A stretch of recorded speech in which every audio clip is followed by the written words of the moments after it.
भैया जिस तरह से आज बाज़ार ने रिएक्ट किया है ना, तो एक बुलिश हरामी पैटर्न बना था।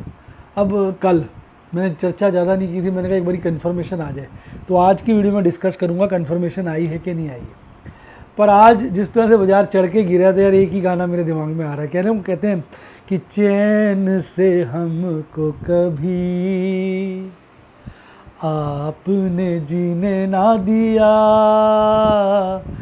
तेजी दिखा के फिर मंदी कर हमको तो रुला दिया, चैन से हमको कभी भाई साहब फिर साला रुला दिया। आज देखो रिलायंस कितना मार दिया, तो कहते हैं तेजी दिखा के फिर मंदी कर देते भाई साहब। तो आज तो भैया ये लग रहा है। अब आपको क्या लग रहा है? कल मैंने पूछा था आपसे प्रश्न कि भाई ये रिकवरी है डेड कैट बाउंस, तो कल तो थोड़ा सा दुविधा में थे। आज थोड़ी आपको क्लैरिटी आई होगी कि वाकई रिकवरी आ गई है या डेड कैट बाउंस है। फटाफट कमेंट में लिख डालिए डार्लिंग, मैं सारे कमेंट पढ़ता हूँ।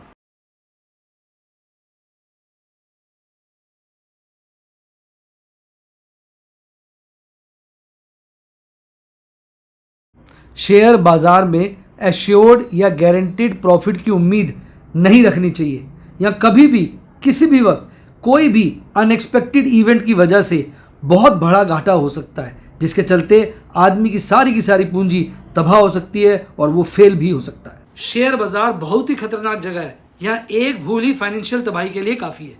मैं केवल एजुकेशनल वीडियोज़ ही बनाता हूँ, मैं कोई बाय सेल रिकमेंडेशन नहीं देता हूँ। चर्चा किए गए स्टॉक उदाहरण के लिए हैं और खरीदने या बेचने की कोई रिकमेंडेशन नहीं है। मेरा यह मानना है कि शेयर बाजार में निवेश किसी के कहने पर नहीं करना चाहिए, बल्कि अपने रिस्क एपेटाइट और जानकारी के हिसाब से करना चाहिए। सदा याद रखें, जिसने ली टिप उसकी हुई डिप। शेयर बाजार में निवेश जोखिमों के अधीन है। निवेश करने से पहले सभी संबंधित दस्तावेजों को ध्यान से पढ़ें। हाय गाइस, आपका स्वागत है आपके अपने show MKJ talks for investment इन हिंदी में। कैसे हैं आप भाई? कल बच्चे कह रहे थे सर बुलिश हरामी पैटर्न बना था, आपने उसकी चर्चा नहीं करी। तो मैंने इसलिए नहीं करी, मैंने कहा कन्फर्मेशन आने दो। तो आज हम उसकी चर्चा करते हैं। बुलिश हरामी पैटर्न बनता है जब बाजार ना गिरावट के दौर में चल रहा होता है और एक बेयरिश कैंडल के बाद, बड़ी बेयरिश कैंडल के बाद छोटी सी बुलिश कैंडल आती है। मतलब बेयरिश मतलब लाल कैंडल, और उसके बाद छोटी सी बुलिश कैंडल जो उसके अंदर समा जाती है। इस तरीके से जैसे प्रेग्नेंट लेडी नहीं होती है, लेडी के आगे पेट निकला हुआ है, प्रेग्नेंट बेबी है उसका, तो उसी तरह से वो जो बेयरिश कैंडल है वो लेडी बन जाती है, और जो उसके आगे बुलिश छोटा कैंडल बना होता है उसका पेट, यानी प्रेग्नेंट लेडी का पेट बन जाता है। एक्चुअली हरामी का मतलब हिंदी वाला नहीं है, जापानीज़ वर्ड है। जापानीज़ में हरामी का मतलब बेसिकली प्रेग्नेंट होता है, जैसा कि मैंने पढ़ा है। तो मैं आपको दिखाता हूँ कि यार मैंने जो पढ़ा है वो बता देता हूँ। 19-20 देखो यार, कई बारी गड़बड़ भी हो जाती है वर्डिंग्स की। देखो अब ये देखो, कल जो है ये कैंडल बनी हमारी बड़ी वाली थी, परसों बेरिश कैंडल बनी, गिरावट का दौर चल रहा है, देखिए सारे कंडीशन सेटिस्फाई होते हैं। और उसके बाद ये बुलिश कैंडल बनी और ये इससे छोटी है, तो वो कहते हैं जैसे पेट सा निकला हुआ ना, ऐसे बन गया। जैसे अब आप देखिए एक लेडी को समझिए, लेडी है, ऐसे आँख बनाए तो लेकिन आपको प्रेग्नेंट लेडी खड़ी है, देखिए वो थोड़ी बिल्कुल वैसी शेप तो आएगी नहीं ना, एक अंदाजे के लिए मैं आपको दिखा रहा हूँ। तो इस पैटर्न को हम बोलते हैं बुलिश हरामी पैटर्न। जब ये मंदी में बनता है, एक बड़ी लास्ट जो कैंडल होती है बेरिश वाली, उसके अगले दिन बुलिश कैंडल बनती है, वो उसकी छोटी होती है। अगर ये बुलिश कैंडल बहुत बड़ी होती है ना, इस कैंडल से बड़ी होती है, तो फिर बन जाता है वो बुलिश एनगल्फिंग कैंडल। अब ये बन गया बुलिश हरामी कैंडल पैटर्न, क्योंकि ये कैंडल उससे छोटी है, उसके अंदर समा गई। तो एक अब देख रहे हो कि आपको लग रहा है एक लेडी बेसिकली प्रेग्नेंट लेडी जैसे खड़ी हो। तो इसको ज़रा मिटा देते हैं जब, ताकि चर्चा को आगे बढ़ा सकें। अब होता क्या है कि इसकी कन्फर्मेशन तब मिलती है जब अगले दिन की कैंडल जो होती है ना, वो बेसिकली हरी हो। तो हरी कैंडल का क्या पर्पज़ है? हरी कैंडल का मतलब होता है बाज़ार खुला और उससे तेज बंद हुआ, और लाल कैंडल का मतलब क्या होता है? बाज़ार जहाँ खुला उससे मंदा बंद हुआ, कम गिर के बंद हुआ। यानी अब जैसे यहाँ बाज़ार यहाँ खुला और बहुत तेज़ हो गया, यहाँ तक चला गया, फिर गिर भी गया, फिर अल्टीमेटली यहाँ बंद हुआ। तो यानी जहाँ खुला था उससे नीचे बंद हुआ, तो यानी जो उसका बुलिश तेजी जो थी वो ठंडी पड़ गई। इसलिए ये कैंडल अगली दिन लाल ना बने, हरी बने तो ज़्यादा कॉन्फिडेंस आता है। लेकिन ये कैंडल ना थोड़ी पार्शियल ठीक सी, अगर आप ध्यान से देखेंगे ना, इस कैंडल ने जो क्लोजिंग दी है ना, ये वाली क्लोजिंग अगर आप देखेंगे, ये क्लोजिंग है, ये पिछली क्लोजिंग से ऊपर है। आप देखिए ध्यान से, मैं आपको डाटा में भी दिखा सकता हूँ, देखो डाटा में दिखाता हूँ, ये देखिए। अब कई बार ये ना कैंडल्स में भी गड़बड़ होती है, एवरेज का चक्कर पड़ जाता है। देखो कल बाजार का क्लोज था 25,013, अब देखो ना इंशाल्लाह पड़ गया ना मंगा। अब यहाँ बाजार का क्लोज दिखा रहा है 24,981, उससे नीचे दिखा रहा है नहीं, तो अब उसके नीचे हुआ है ना, ये देखिए ये वाला जो क्लोजिंग है इसके नीचे हुई है, इसके ऊपर होनी चाहिए क्लोजिंग, अब वो उसके नीचे हो गई। तो जबकि इधर आप देखोगे ना तो आपको लगेगा कि नहीं ऊपर हुई है। देखो आप इधर देखो चार्ट पे, इधर देखो, इधर देखो, मैं हटा देता हूँ, ये देखिए हल्की सी ऊपर लगेगी आपको, हल्की सी। वो एक्चुअली क्या है ना, बाद में जो यहाँ ये डाटा तो मेरे को लगता है एक्चुअल वैल्यूज़ पे है। देखो 25,019 बता रहा है ये डाटा, देख रहे हो 25,019 बता रहा है। 25,019 को अगर लेके चलूँगा तो इससे ऊपर हो गया ना 25,013 से, पर यहाँ पर वो दिखा रहा है 24,981, क्योंकि ये 15 मिनट की एवरेज ले लेते हैं, तो एवरेज ले ली लास्ट में, इसलिए वो डाउन दिख रहा है। अब आपको समझ में आ गया। तो ये बड़ा कई बार थोड़ा ये चक्कर तो रहता है हल्का सा। तो अगर हम एवरेज वाली माने तो फिर इसका मतलब जो आज की क्लोजिंग है ये कल की क्लोजिंग से नीचे है, तो ये कोई सपोर्ट नहीं हो पाई, आज कंफर्मेशन नहीं आ पाया, या ये कह लीजिए अब थोड़ा सा ऊपर बंद हुआ, आप जैसे कह सकते हैं भाई क्लोजिंग के हिसाब से, तो एक वीक कंफर्मेशन आया आज, स्ट्रॉन्ग कंफर्मेशन नहीं है। हालांकि अगर आप ध्यान से देखोगे, जनरल पैटर्न देखोगे तो बाजार का ठीक है। देखो अब ये देखो एक वी तो बन ही रहा है, चाहे ऊपर ऊपर में ला लो चाहे बॉटम बॉटम में ला लो, वी बन रहा है। तो अब बस बता दिया, अब मैं आपको क्या बताऊं। बाकी यार एक बात सदा याद ध्यान रखनी चाहिए, कैंडल्स ठीक है, इनसे हमें जानकारी मिलती है, पर भैया हम कैंडल देखते हैं, चार्ट देखते हैं, ऑपरेटर चार्ट बनाता है, उसको पता होता है मैं कहाँ क्लोजिंग दूंगा तो चार्ट पे क्या पैटर्न बनेगा और इससे लोग क्या निष्कर्ष निकालेंगे, वो हमारा बाप है। तो सदा margin of error, way error का मार्जिन लेके चलना चाहिए कि हम जो सोच रहे हैं वो गलत भी हो सकता है। आज की कैंडल थोड़ी इंडिसिसिव कैंडल भी है, क्योंकि आप देखो इसकी बॉडी छोटी है और विक बड़ी है, हालांकि बहुत छोटी बॉडी नहीं है, बेरिश बॉडी है क्योंकि गिर गया काफ़ी, लेकिन फिर भी कह सकते हो अब इंडिसिसिव, क्योंकि विक बहुत लंबी लंबी है, यानी बाजार आज कोई डिसिसिव बात नहीं कर पाया। तो और दूसरा, आज की कैंडल ने जो 50 डेज मूविंग एवरेज है उसके नीचे क्लोजिंग दी है, उसके ऊपर भी नहीं दी। तो अभी पूरी तरह से ना हमें कोई ऐसा इंडिकेटर नहीं मिल रहा जिससे हम कहते हैं कि बाजार तेज है।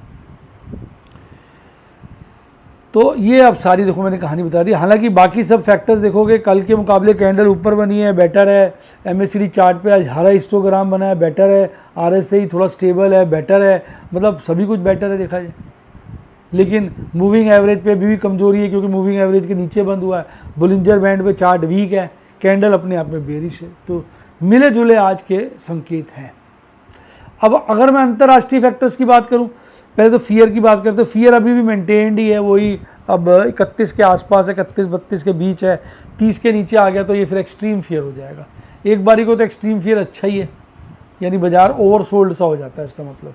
अब ये वाले देखिए आप, अब ये डॉलर इंडेक्स लगातार बढ़ रहा है जो मुझे थोड़ा सा डिस्टर्ब भी कर रहा है। देखो क्रूड सस्ता हो गया, अच्छा है। रुपया स्टेबल है, कोई अच्छी बात नहीं है 84 के लपेटे में। और 10 ईयर ट्रेजरी यील्ड 4 से ऊपर है, तो ये भी, यानी ये नेगेटिव है मेरे हिसाब से, ये नेगेटिव है और ये भी नेगेटिव है और ये की पॉजिटिव है। तो अंतर्राष्ट्रीय इंडिकेटर मिले जुले से हैं। और सबसे ज़्यादा मम्मी पापा बाजार की अगर किसी ने कर रखी है, एक ही कमीना आदमी, मैं उसका नाम नहीं लूँगा, ग्रुप ऑफ आदमी है, ग्रुप ऑफ लोग हैं। कमेंट में लिखो मैं किन की बात कर रहा हूँ, आप समझ गए होगे वीडियो को आगे बढ़ाने से पहले। वो है हमारा FI। भाई साहब बेची जा रहा है, कोई थमा भी नहीं है, रुक ही नहीं रहा है। अब तो चीख के कहना पड़ रहा है रुक जाना, ओ जाना सारा माल बेचकर मत जाना। अब तो ये गाना गाना पड़ेगा। अब ये तो DIs का भला हो, थोड़ी बहुत खरीदारी करते हैं, पर आज DIs का भी जोश कम था। कहते हैं ना DIs में भी जोश कम था, कम माल खरीदा। FIs ने ज़्यादा बेचा है, तो इसका मतलब नेट खरीदारी लोगों ने करी है, पब्लिक ने खरीद लिया आज और बाजार गिरा है। तो ऐसा कह सकते हो कि पब्लिक को माल पिला दिया आज।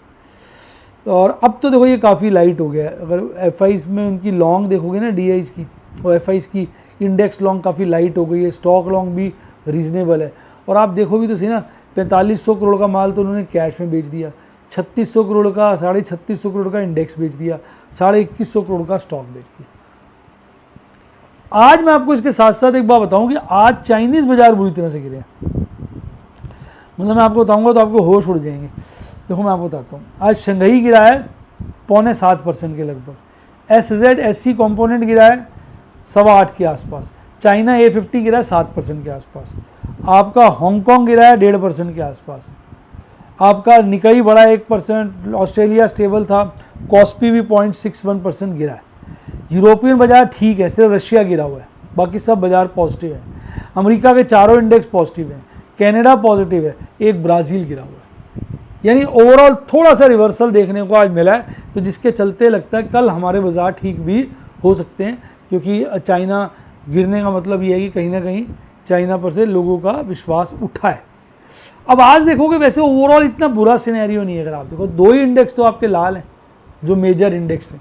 निफ्टी बैंक की तो आज एक्सपायरी थी, तो एक्सपायरी पे तो वोलेटिलिटी होती है। सुबह तो खूब खींच दिया था इसको जो मॉनेटरी पॉलिसी भी ठीक ठाक थी, कुछ खास बात तो थी नहीं, स्टेटस कोई ज़्यादा था। और बाकी इंडाइसेस अगर आप देखोगे तो अच्छे तेज बंद हुए, स्पेशली आप देखो मिड कैप, नेक्स्ट 50, आपका मिड कैप, स्मॉल कैप 50, ये सब बड़े अच्छे 1% से ऊपर बंद हुए। तो अभी बाजार में निफ्टी के पॉइंट ऑफ व्यू से अभी थोड़ा मज़ेदारी नहीं है। बाकी अगर आप और इंडाइसेस के साथ कोऑर्डिनेट करोगे तो आपको अच्छा लगेगा। अब और मेरा तो चल रहा है विचार इस वक्त प्रॉफिट बुकिंग का, क्योंकि यार मेरे को अपने दिमाग में एक सिग्नल आ जाता है तो मैं उसको पूरा करता हूँ। मैं तो आज भी काफ़ी माल बेचा है। आज जो भागे थे Divi's lab, Exide, Escorts Kubota और इप्का लैब्स, ये बहुत गर्म थे। गिरने वालों में वोडाफोन को तो नंगा कर दिया इन्होंने। ये वोडाफोन मेरे को भी चिपक गया यार, बहुत दिनों बाद वोडाफोन में काम किया और फंस गया, ओवर कॉन्फिडेंट हो गया था। मुझे लग रहा था वो AGR के केस इनके फेवर में आएगा। बाजार में ना प्रिजम्पशन नहीं लेनी चाहिए, एरर मान के चलना चाहिए। वोडाफोन में मैं बड़ा दुखी हूँ, बहुत नुकसान हो गया, बहुत नुकसान हो गया। ITC, AU small, Tata communication, ये सब आज FMCG शेयर बड़े गिरे हुए थे। इसकी तो हमने चर्चा कर ही ली कि ओवरऑल आज तो ट्रेंड जो है वो ऐसा ही है, मतलब चढ़ के बाजार गिर गया और खुला ठीक था। पीक बनाया 25,234 का, फिर बॉटम बनाया 24,947 का, लास्ट में बनाया था यहाँ पर, और उसी के आसपास बंद हुआ, डेज लोज के आसपास ही बंद हुआ। भाग रहा था सिप्ला, ट्रेंड को तो आग लग गई है। इस शेयर की तो मैं बात ही नहीं करता आजकल, मेरे रडार पे नहीं है अभी। SBI, Maruti Suzuki, Tech Mahindra, Shriram finance भाग गए। मैंने समझ गया कि मैं किस शेयर की बात नहीं करता। हालांकि आज ये काफ़ी तेज़ था, पर मैं इसकी बात नहीं करना चाहता, मैं इससे नाराज़ हूँ। तो गिरने वालों में सबसे आगे ITC, Nestle, HUL, Britannia, ONGC, इस शेयर की भी मैं बात नहीं करता, इसकी भी बात नहीं करता। ये 2-3 शेयरों से मैं नाराज़ हो गया कि ये बदतमीज़ी कर रहे हैं, इनको मतलब मैनर्स नहीं है। तो no comment on these shares. 2-4 शेयरों से मैंने इकट्ठी कर लिया भैया। तो ये सारी कहानी निफ्टी 50 की है। अब ऑप्शन चेन एनालिसिस का डाटा देखिए, सारा थोड़ी पलटी मार गए। 26,000 से अब कल का ओपन इंटरेस्ट जो 26,000 पे कल हाईएस्ट था, आज वहाँ बढ़ा तो है लेकिन बहुत ज़्यादा 25,500 पे बढ़ा है। यानी 25,500 तो एक बड़ा स्ट्रॉन्ग सा नज़र आ रहा है कि कुछ धमाका हो जाएगा, कल बाजार तेज़ हो जाएगा। और यहाँ पे कॉल रेटिंग बहुत है। अब कॉल राइटर्स को अगर लपेटना है कल ऑपरेटर ने तो 25,500 काट दे, नंगे होके कॉल राइटर भागेंगे भाई साहब ऐसे लुंगी पकड़ के, और वो करेंगे ना लुंगी डांस, तो वो लुंगी डांस करा देगा कल, अगर इसने 25,500 पॉइंट अगर खींच दिया। भरोसा कुछ नहीं है इस बाजार में, बता दो तुम। मंथली वाला तो अब स्टेबल सा है, 25,000 पे ओपन इंटरेस्ट से हाईएस्ट और 26,000 पे सेकंड हाईएस्ट है। पुट रेटिंग 25,000 पे, कॉल रेटिंग 26,000, स्टेबल सा चल रहा है, कोई खास बात नहीं। पर वीकली वाला आज देखो ना, कॉल रेटिंग जो है बड़ी है, 0.54 हो गया। अब ऑपरेटर्स को एक बारी कॉल राइटर्स को फंसाना है, बहुत मंदी काट ली साले तुमने, तो कल बाजार खींच दे। कॉल राइटर्स को नंगा करना बड़ा आसान है। बाकी तो भाई ऑपरेटर की कहानी, मैं इसमें क्या कह सकता हूँ। तो एक मतलब कुछ % चांस ये है कि कल कॉल राइटिंग और को मार सकता है। तो 1.01 का वीकली, मंथली तो फिर न्यूट्रल है और वीकली कमज़ोर है। निफ्टी बैंक की बात करें तो 4 शेयर बढ़े हुए थे, 8 शेयर घटे। देखो कितना आज वोलेटिलिटी रही है, आप देखो जरा 900 पॉइंट की, करीबन 800 पॉइंट की वोलेटिलिटी है। 51,021 में बंद हुआ था, 51,161 खुला, भाग गया 51,707, ऐसी गोली बना, मतलब ऐसी लॉटरी। उसके बाद ऐसे गिरा जैसे वैसे तार हो गया, और बार बार बॉटम बनाने की कोशिश करता है। अल्टीमेटली बॉटम बनाया 50,903 पे। वो तो प्रभु का कृपा है कि 51,000 के ऊपर क्लोजिंग दी है, 14 पॉइंट ही गिरा है, लगभग फ्लैट ही बंद हुआ है। लेकिन आज इसमें वोलेटिलिटी बहुत रही। SBI टॉप परफॉर्मर था, PNB, axis bank, ICICI bank, बाकी सब लुढ़के हुए थे। सबसे ज़्यादा AU स्मॉल फाइनेंस, इंडस, इसकी तो बात ही नहीं करते, I don't talk with this silly people. फिर HDFC बैंक भी, ये भी कमीना है, इसकी भी क्या बात करें। बैंक सेक्टर ही पूरा बेकार हो चुका है, परफॉर्मर ही नहीं है। इतना बड़ा बैंक हो गया, साला टिड्डी होती है ना, बिल्कुल टिड्डे की तरह साला मरा पड़ा है एक तरफ जाके। टिड्डे को मार दो चाटा वाटा, एकदम ढीला ढाला पड़ा रहता है। बेकार हो गया ये, कब चलेगा कब नहीं चलेगा। अब खींच दें तो साले 2500 ही कर दें, पता कुछ नहीं है। अदरवाइज इसने परफॉर्म नहीं किया। और जब से वो HDFC और HDFC बैंक मर्ज हुए तब से तो इसकी मिट्टी पलीत हो गई है। और छोटे बैंक को भी IDFC फर्स्ट का तो नंगा करके छोड़ दिया। हालांकि अब इसके साथ IDFC बैंक भी मर्ज हो जाएगा, उसका सिनर्जी बेनिफिट आना चाहिए। अब देखते हैं भैया, एक बार को तो यार सबको मारा हुआ है। इसकी भी कैंडल वैसी, बस इसकी कैंडल में ये भी बुलिश हरामी पैटर्न है। आप जैसे मैंने समझा, इसमें अच्छी बात क्या है कि इसकी जो क्लोजिंग है कल की क्लोजिंग से ऊपर है, पर बुरी बात क्या है, लाल कैंडल है। वो सारा मैं समझा चुका हूँ, वही स्टोरी यहाँ होल्ड करती है। तो ये कह सकते हो कि निफ्टी 50 में ठीक से संकेत नहीं आया, इसमें हल्का संकेत ठीक है, थोड़ा उससे बेटर है, पर पॉजिटिव नहीं है, क्योंकि अभी भी बाजार जो है लाल कैंडल बना के आया और इंडिसिसिव कैंडल है। ऊपर की विक देखो कितनी बड़ी है। हालांकि MACD चार्ट पे हरा हिस्टोग्राम आ गया, RSI संभल गया है, और फैक्टर्स पॉजिटिव है। यानी RSI ठीक है, MACD पे ठीक है, कैंडल पैटर्न ठीक है, थोड़ा सा हल्का सा कमजोरी रह गई है, कैंडल बेयरिश है, मूविंग एवरेज 50 डेज के नीचे है। मतलब ओवरऑल अभी भी सिनेरियो कोई बहुत, मैं ये कहूँ बहुत ताकतवर वाला तो नहीं है।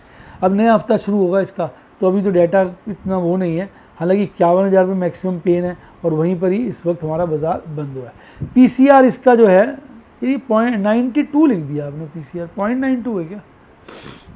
हाँ सर, 92 तो नहीं। जो गलती से लिख दी मैडम, ये 0.92 होगा बेटा ये। तो PCR इसका 0.92 से स्टार्ट हुआ, चेक कर लो एक बार यार। और मंथली वाला PCR 0.85, यानी वीकली PCR तो थोड़ा बेटर ही है इस बार स्टार्टिंग में। बाकी कल ज़्यादा इसका डेटा विश्वास नहीं होगा। और मैंने भाई साहब कुछ नहीं किया, मैं तो थोड़ा सा बात सीधी सी यार, तुम्हें कि तुमसे क्या छुपा है, कि मैं तो थोड़ा सा डरा हुआ हूँ। 2 सेफ कॉलें बेची हैं और मैंने फिर वो शेयरों की बिकवाली की है। मैं ब्रॉड बेस बिकवाली कर रहा हूँ, पर्टिकुलर शेयर नहीं है। डिक्सन बेचा, टेक महिंद्रा बेचा, मन्नापुरम बेचा, HDFC AMC बेचा, टाटा पावर बेचा, HDFC लाइफ बेचा, मन्नापुरम फिर बेचा, HDFC AMC फिर बेचा। 2 बार बेच दिया क्या HDFC AMC? 2 बार स्क्रीनशॉट दे दिया, बेचा 1 बार, देखा तो करो ने। मतलब 2 ये स्क्रीनशॉट ना रिपीट हो गया वाला, ठीक है। थर्ड वाला ये, तो मैंने काफ़ी, मतलब मदरसन भी बेचा, मदरसन दिखना रहेगा तो मदरसन भी बेच दिया। मैं यार प्रॉफिट बुकिंग कर रहा हूँ, मेरा पर्पज़ है अपना 25 से 30% पोर्टफोलियो हल्का करना। मेरे को तो सिग्नल आ गया है भगवान का कि भैया तो अपना पोर्टफोलियो हल्का कर ले, तेरी FNO में भी पोजीशन ज़्यादा है, और जिन शेयरों से तू नाराज़ है उनकी डिलीवरी उठा, फ्यूचर में ज़्यादा होल्डिंग मत कर। ऐसे मुझे तो सिग्नल आया, मैं तो उस पर काम कर रहा हूँ। टाइम लग जाएगा इस बार, अच्छा, बाकी तो प्रभु का आशीर्वाद रहेगा, प्रभु की कृपा रहेगी, आपकी शुभकामनाएं रहेंगी तो जल्दी रिजल्ट आ जाएगा। तो ये थी सारी आज की कहानी भैया। देखो यही चीज़ें समझनी होती हैं, मैं तो आपको वीडियोस में बता देता हूँ, डेमोज द्वारा, अपने सिनॉप्सिस द्वारा मैं यही सिखाने की कोशिश करता हूँ कि किस तरह से ताबड़तोड़ तरीके से आदमी निकलता है, बचता है, घुसता है, फंसता है, ताकि आपको पता चले कि ये मार्केट है क्या भला। अगर आप सब सीखना चाहें, मैं कोई बाय सेल रिकमेंडेशन नहीं देता, सीखना चाहे तो मेरे व्हाट्सएप के स्टूडेंट बन सकते हैं 70 11 323 077 70 11 323 077, या यूट्यूब पे भी मेंबरशिप सेक्शन में जाके बन सकते हैं। अच्छा वक्त है, पंगे वाला वक्त है, यहाँ ज्वाइन करके आप सीखेंगे तो काफ़ी फ़ायदा होगा। इसके अलावा अगर डीमैट अकाउंट नहीं खुलवाया तो लिंक डिस्क्रिप्शन बॉक्स में फटाफट खुलवाइए। इसी के साथ साथ bye, God bless you, happy news, और आप स्टॉक मार्केट के बेताज बादशाह बने।